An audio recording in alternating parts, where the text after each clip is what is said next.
یہ ایک اختلافی مسئلہ ہے، روایات مختلف ہیں کہ اول من اسلم، سب سے پہلے ایمان لانے والے کون ہیں؟ تو روایات میں سیدنا علی المرتضیٰ کا نام بھی آتا ہے، اما خدیجۃ الکبریٰ کا نام بھی آتا ہے، سیدنا ابوبکر صدیق کا نام بھی آتا ہے، سیدنا زید بن حارثہ کا نام بھی آتا ہے۔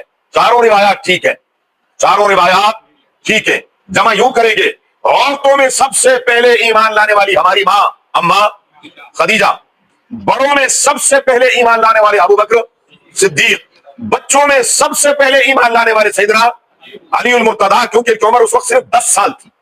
رسول اللہ مبارک نے جب نبوت کا اعلان فرمایا ہے تو سیدنا علی المرتضیٰ کی عمر اس وقت صرف 10 سال تھی، اور یہ حضور صلی اللہ علیہ وسلم کے گھر ہی میں رہتے تھے، رسول اللہ مبارک کی کفالت میں رہتے تھے یہ۔ اور غلاموں میں سب سے پہلے ایمان لانے والے زید بن حارثہ، تو کوئی تضاد نہیں ہے، کوئی تقابل نہیں ہے، ہر ایک کا اپنا اپنا مقام ہے۔ جس روایت میں کہ سب سے پہلے ایمان ابوبکر، بالکل صحیح ہے، بڑوں میں سب سے پہلے وہی ایمان لائے ہیں، عورتوں میں سب سے پہلے اما ایمان لائی ہے۔ تو بہرحال یہ تو قدیم الاسلام ہے، جعفر طیار بھی پہلے ہی ایمان لے آئے تھے، اور جعفر طیار رضی اللہ تعالی عنہ یہ غزوہ موتہ میں شہید ہو گئے تھے۔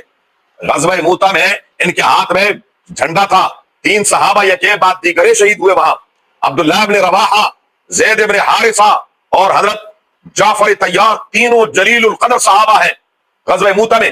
اور اس میں رسول اللہ مبارک نے فرمایا عبداللہ بن رواحہ شہید ہو گئے، اب جھنڈا زید بن حارثہ کے ہاتھ میں ہے، فرمایا وہ بھی شہید ہو گئے، جعفر طیار بھی شہید ہو گئے۔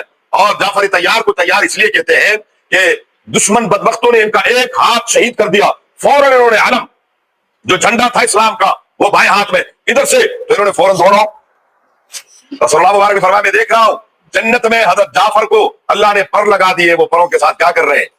تیر رہے ہیں اور اڑ رہے ہیں، اس لیے ان کو جعفر طیار کہتے ہیں۔ بہرحال